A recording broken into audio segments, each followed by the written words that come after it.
Okay, so superhero movie fatigue has been a thing for the last couple of years. Ever since Avengers Endgame came out, a lot of people have been saying that superhero movies aren't really that interesting, aren't really that good. And then here comes Guardians of the Galaxy Volume 3 to save the day, a beautiful, breathtaking film by James Gunn, and it is by far the best superhero movie since 2018.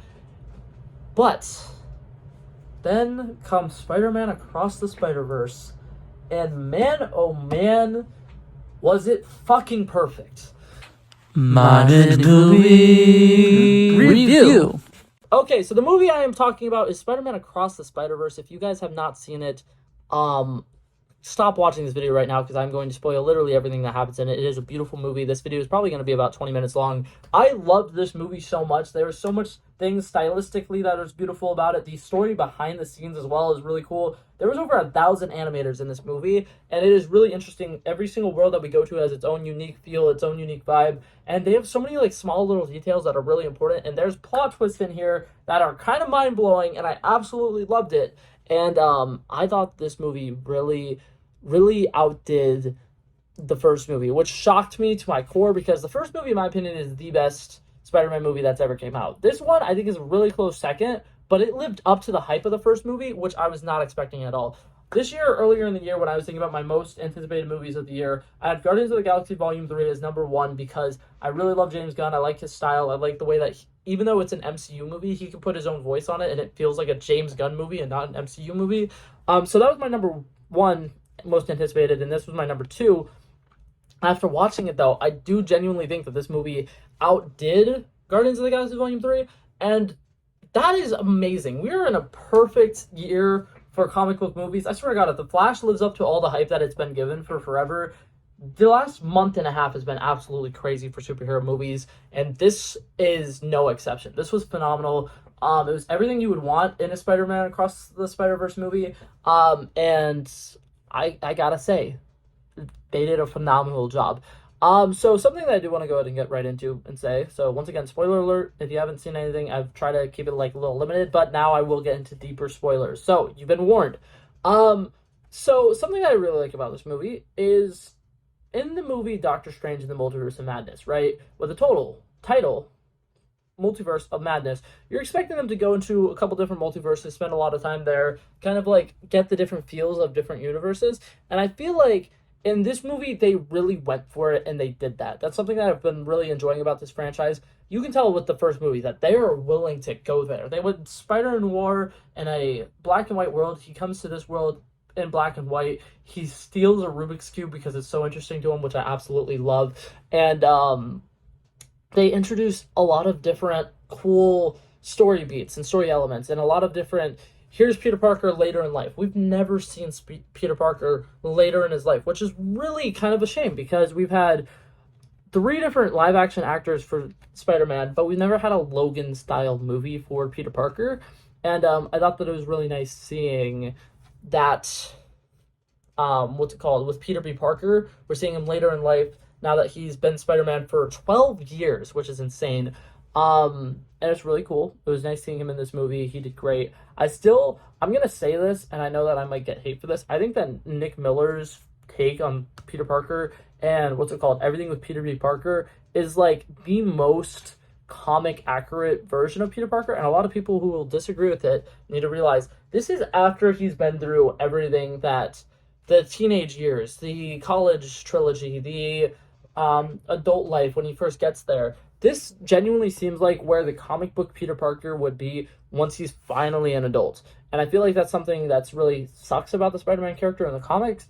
He's never really allowed to be an adult. He's always constantly just, here's him as a teenager, here's him in college, here's him as a young adult struggling to pay bills and stuff, and then they start the thing over and over and over and over again. And getting to watch this version where he's an adult. He's kind of trying to be a dad, which I think in this movie was a great element. And every time he mentions to Miles that this was he's the reason why he wanted to have kids, was really cool. And I really like that because in the first movie, it's one of my favorite, like, one-off lines that you don't really think too much of. In the first movie, there's just, like, a little sequence where, right before Peter B. Parker gets sent home and he goes back to his portal, he's like, wait, do I want kids now? And it's so funny, and you expect it to be like a one-off line, but then in this movie, he has a kid now, and it's like, holy shit, that's really cool. I really loved it. A bunch of other things I really liked about this. Ben Reilly was fantastic. I really loved everything about it. I did not know he was voiced by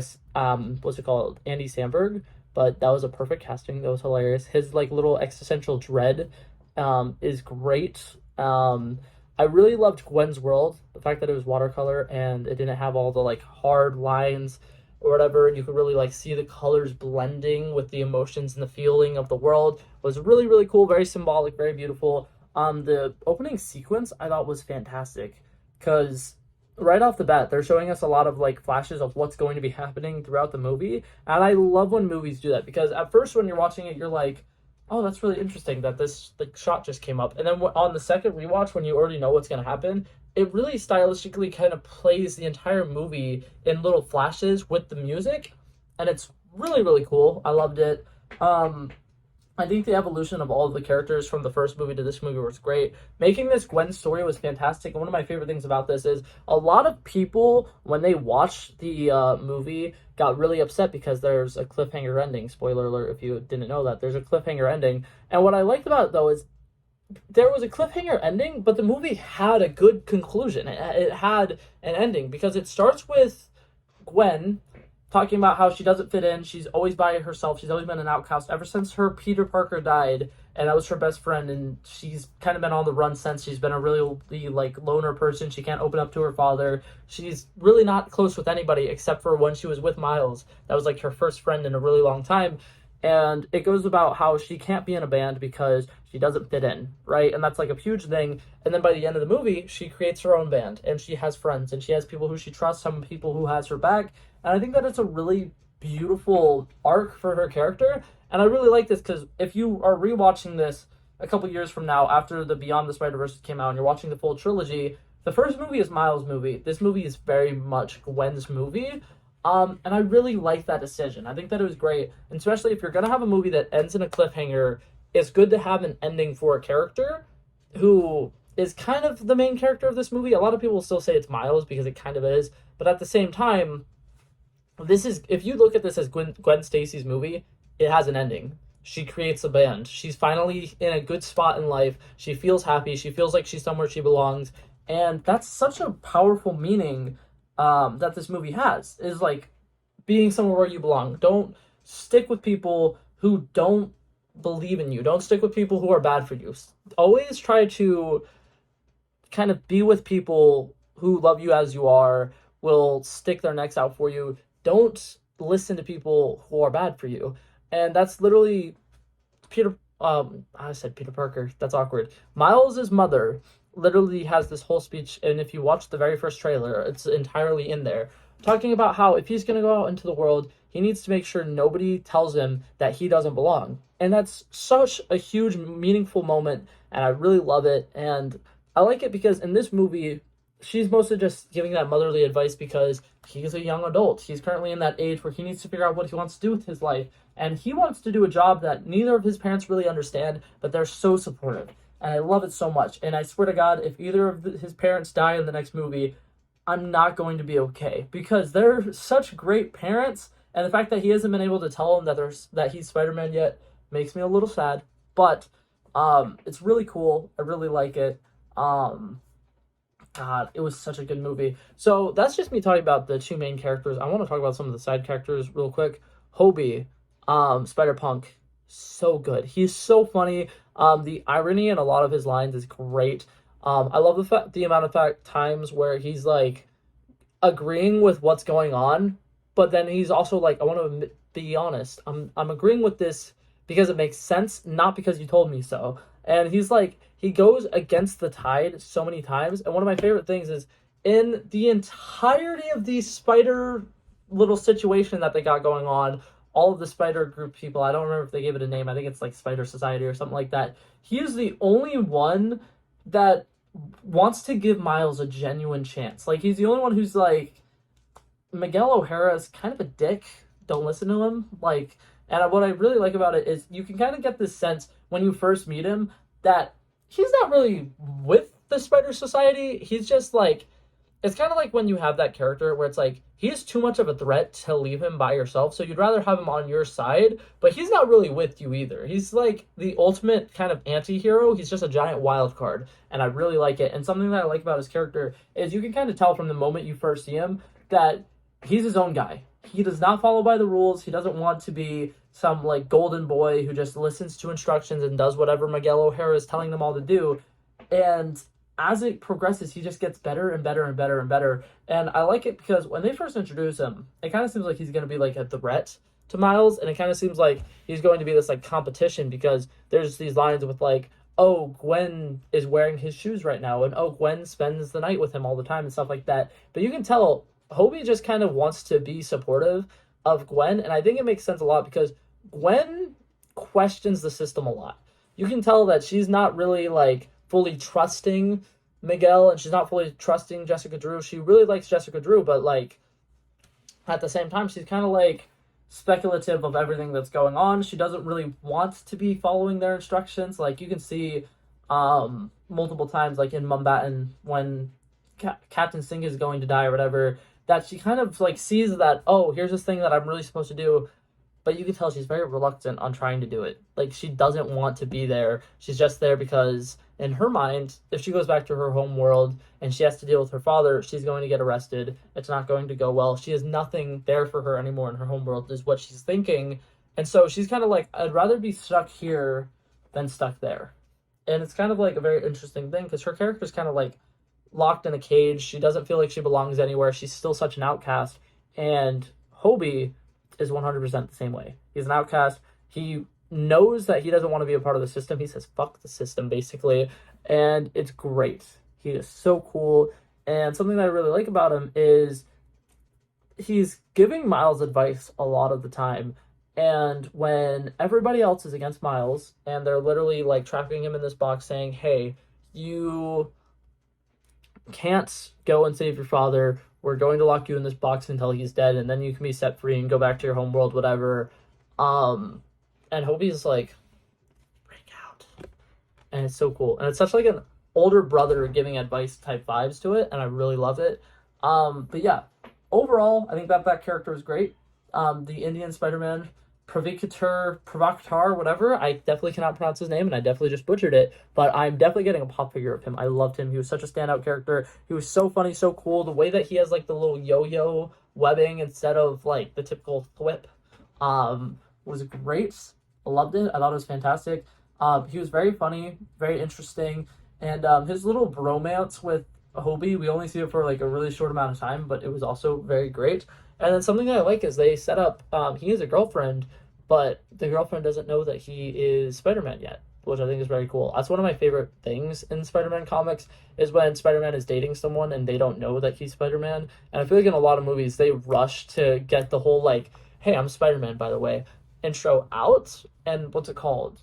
In the Raimiverse, they're a little bit better about it, but, like, I feel like in Spider-Man, the Tom Holland Spider-Man run, like the second where Zendaya's character MJ starts getting important to the plot, she finds out almost immediately that he's Spider-Man. And then in the Amazing Spider-Man movies, I'm pretty sure Gwen knows almost immediately that he's Spider-Man. So it's kind of like, I like that Spider-Man, his girlfriend doesn't know, and he saves her, and he's just like, but yeah, I have no idea who you are. You seem like such a beautiful, lovely lady, and it's so awkward, and I love it. It was fantastic. But yeah, that was great. Something that I touched on earlier that I don't think I ever really fully got into, Multiverse of Madness, right? There's a lot of multiversal travel, but you don't really see anything too crazy. This movie went so great on it. I absolutely loved it. When they're going through, here's all these villains and whatever, Donald Glover, Childish Gambino, I'm just gonna call him Childish Gambino, makes a cameo as Prowler, which is so cool. And one of my favorite things about it, and it's just like such a like little tidbit that happens, is Hobie being like, yeah, I caught that one, and him just being like, I slipped, and he's just like, I could have done better. But that was cool. Something that I think they did really successfully in this movie was having live action with animation, and it looked really good. Very fantastic. I love that. I also liked when they're going through just like the rogues gallery of a bunch of people who are misplaced, and one of the things is the PlayStation Spider-Man, voiced by the actual voice actor for the PlayStation Spider-Man. That was cool. I don't play the Spider-Man games. I've never even watched the gameplay, but I like that they literally had something for every kind of Spider-Man fan. No matter what kind of Spider-Man media or content you watch, there was something for you to enjoy. Spectacular Spider-Man making a cameo was pretty cool.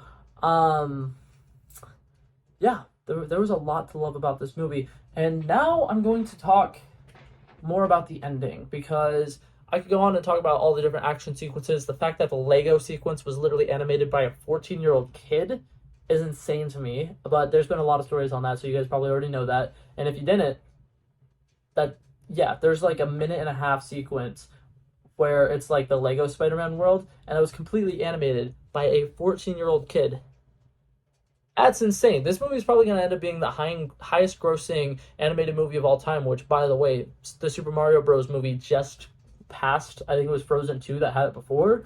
So this year is a great year for animated movies, and it's really cool. And I low-key would argue that this movie deserves to be in the running for the best film Oscar, not just the best animated film, because it would absolutely crush its competition there, but I think it's one of the best movies that has came out this year, and I've watched a lot of the movies that have come out this year. I haven't watched Beau is Afraid, but what's it called? That definitely seems like the kind of one that'll win random awards, because everybody's like, oh, it's so stylistically beautiful, and oh my god, there's just so much like importance and stuff in it. And it's like, everything that I've heard about it is like, if you're just a regular fan watching a movie to watch a movie, you're gonna hate it.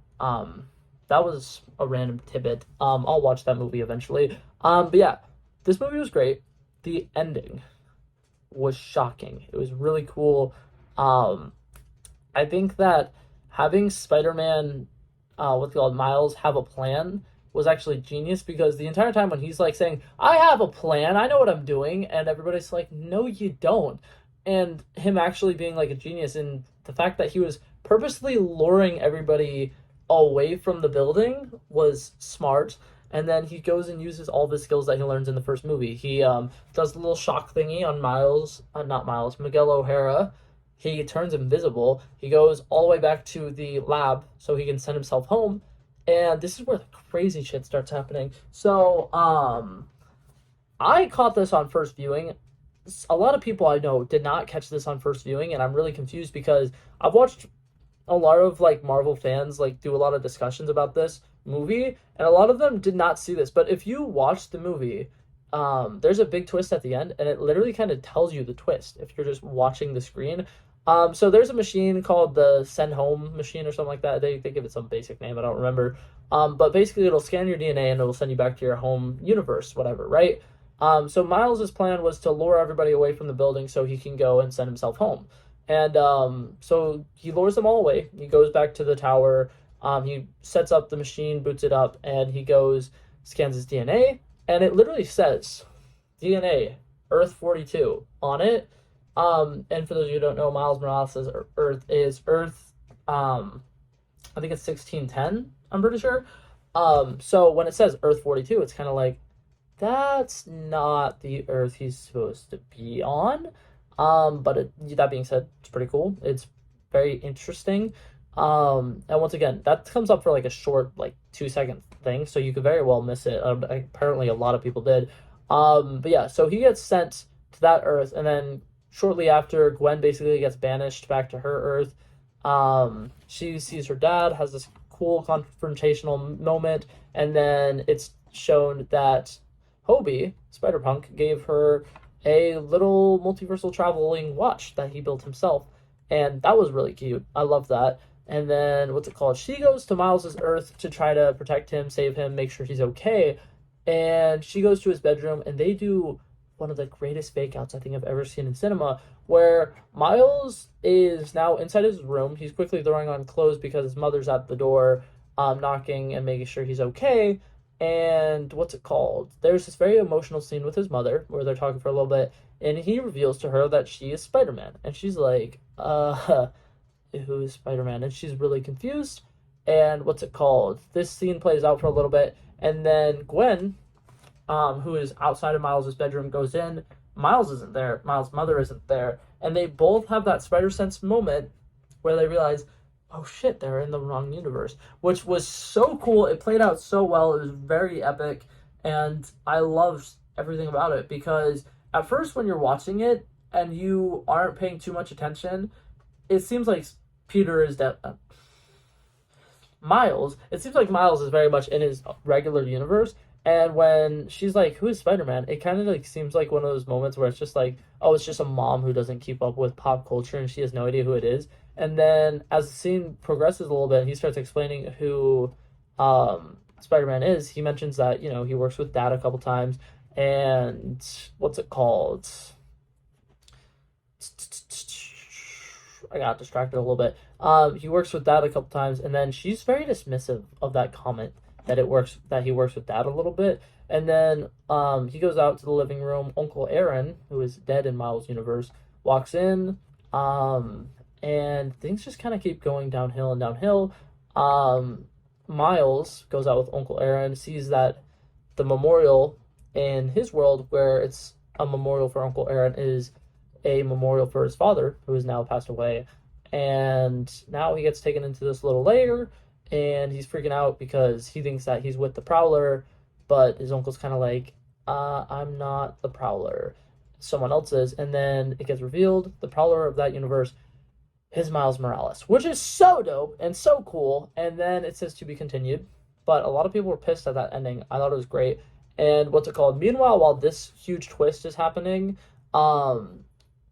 Spider-Gwen is realizing, oh shit, this is happening.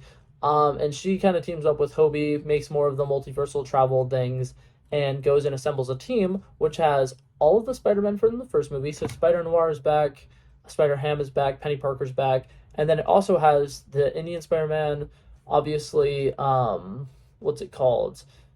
Hobie, Spider-Bite, and Peter B. Parker with Mayday. And it's a very cool little action sequence. It felt very much like the comics. It was so fresh, so cool, and it was fantastic. So yeah, my final takes on this movie.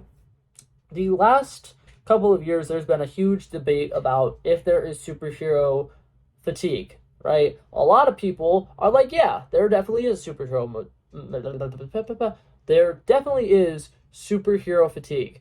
And that's just been because there hasn't been good superhero movies. So since 2018, there's been Spider-Man No Way Home that a lot of people would say is good. Rewatching it, it really just feels like fan service and fan service and fan service. It's not bad, but there's a lot of plot holes in it.